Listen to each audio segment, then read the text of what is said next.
Bienvenidos a esta segunda edición de Noticias Pajarito, donde las noticias vuelan. En esta segunda emisión vamos a hablar sobre las culturas indígenas. Así que comencemos. Ahora vamos a pasar con nuestro primer corresponsal de noticias, César Forero, quien nos hablará de la cultura de los tierra adentro. El día de hoy voy a hablar sobre el Parque Arqueológico Nacional de Tierra Adentro.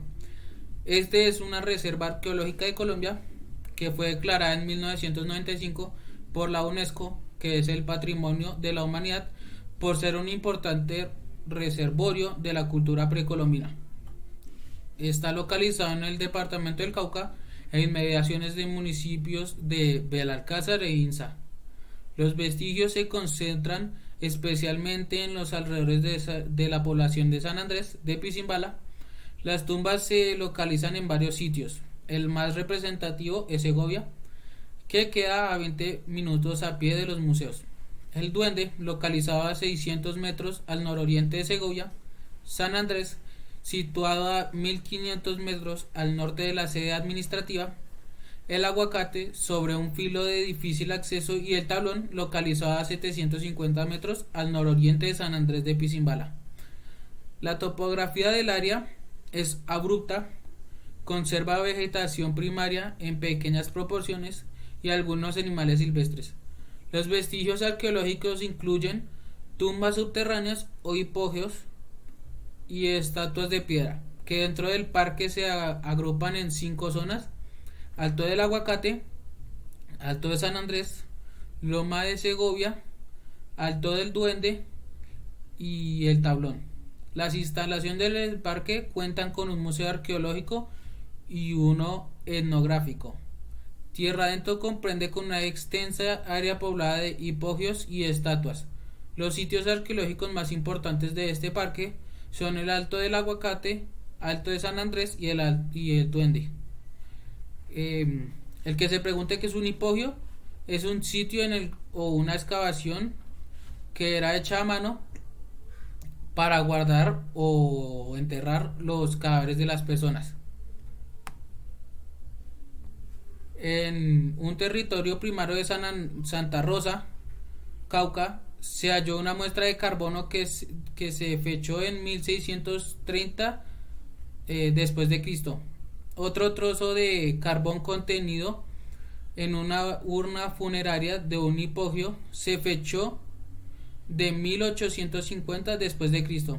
Sin embargo, el reconocimiento técnico de la zona arqueológica de Tierra Adentro y el conocimiento público de las importantes reliquias prehispánicas que allí se encuentran puede decirse que se inicia solo a partir del año de 1936, época en la cual el gobernador del departamento del Cauca, doctor Alfredo Navia, después de haber tenido una ocasión de visitar la región, envió al doctor George Burg, geólogo profesor de la Universidad del Cauca, para que hiciera un estudio detenido de la zona.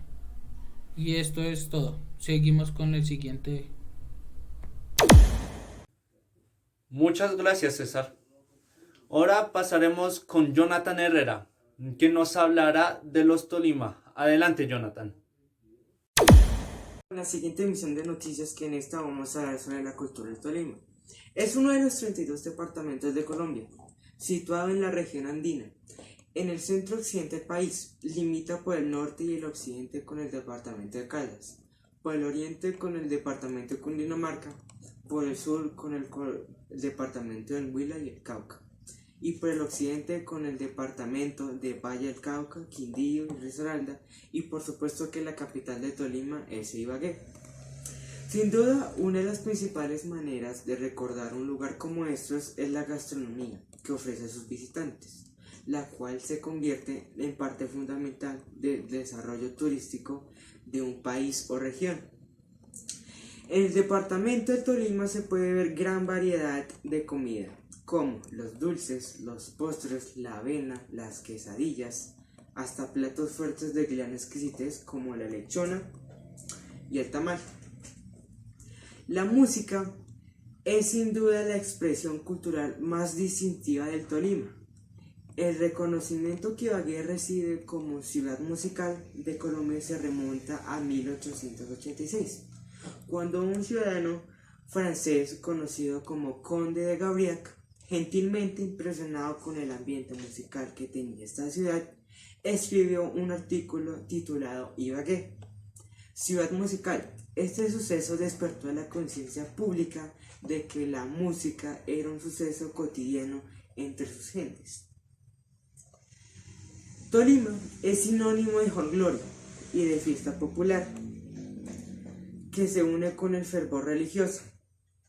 En esta época son exaltadas las tradiciones y todo el departamento se viste de fiesta. En todos los rincones se oyen notas del sanjuanero, bambucos y pasillos, y la gente se viste de poncho y sombrero para disfrutar de este tipo de celebridades. Tolima es una tierra de mitos y leyendas con gran variedad, que conserva como patrimonio inmaterial esas tradiciones orales, siendo las más reconocidas como el Moán, la Patasola, la Llorona, la Madre Monte, la Candígela del Tunjo.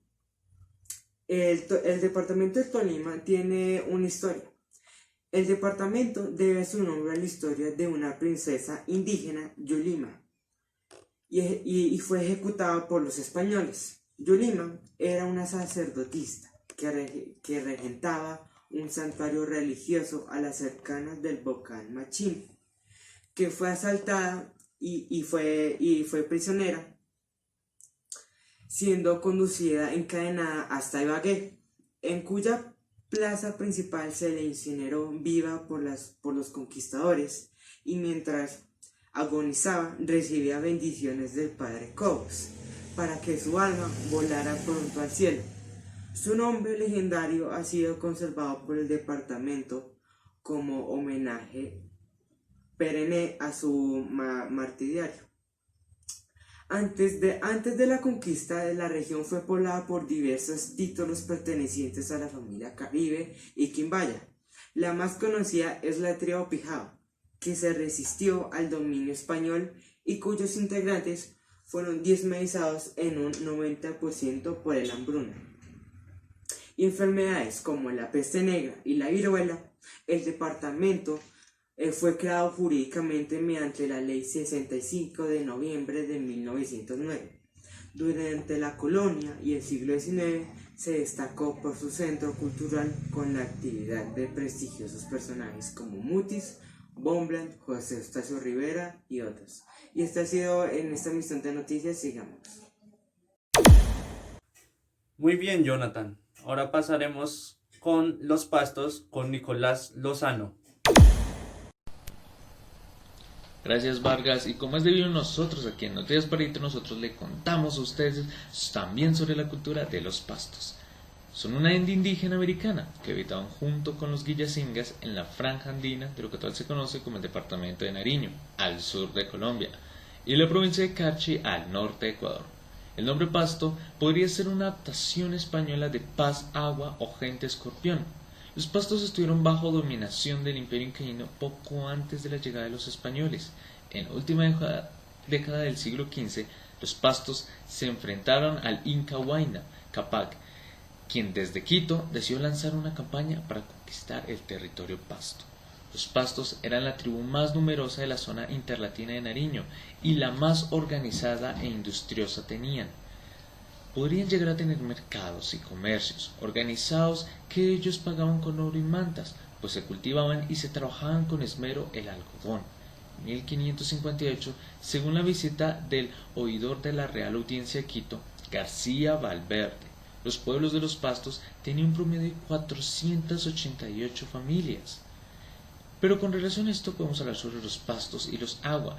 Tomás Hidalgo, a partir de un vocabulario recolectado de los mueyamuis, y Sergio Elías Ortiz han puesto la relación cercana de la lengua de los pastos con el cuáquer y el aguapit, de la familia Barbacoas, además de la influencia notoria de Quechua. Explicable por demás, considero como contigüidad con el Imperio Incaíno que incluso se asentó transitoriamente en la región hacia 1492 y levantó un fortín aún visible en Males, hoy municipio de Córdoba. Y eso sería todo por hoy. Muchas gracias y continúa con Noticias Pajarito. Por último de esta edición pasaremos con Daniela Rojas, quien nos hablará de los huambinos. Comunidad huambiana.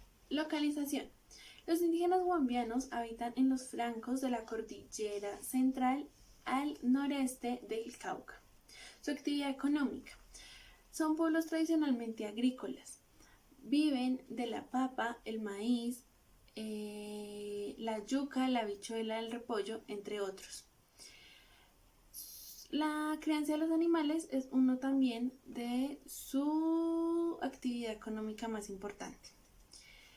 Ellos crían animales tales como son los corderos, las cabras, los pollos y entre otros.